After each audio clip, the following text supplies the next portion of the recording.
Maharashtra police दलाचा वर्धापन दिनानिमित्त विविध कार्यक्रम संपन्न। पोलीस दलाच्या वतीने सप्ताहभरात राबविले विविध कार्यक्रम। महाराष्ट्र पोलीस दलाची 2 जानेवारी 1961 रोजी स्थापना करण्यात आली होती व देशाचे पंतप्रधान पंडित जवाहरलाल नेहरू यांच्या हस्ते पोलीस दलाला ध्वज प्रदान करण्यात आला होता।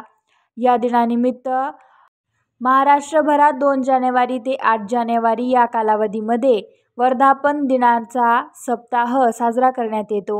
यामध्ये विविध कार्यक्रमाचे आयोजन देखील करण्यात येते।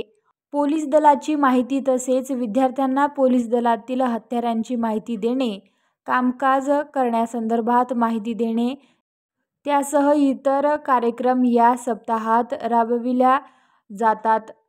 याचाच एक भाग म्हणून बुलढाणा शहरातील जयस्तंभ चौकात पोलीस बँड पथकाच्या माध्यमातून ढोल वाजवून वर्धापन दिन साजरा करण्यात आला।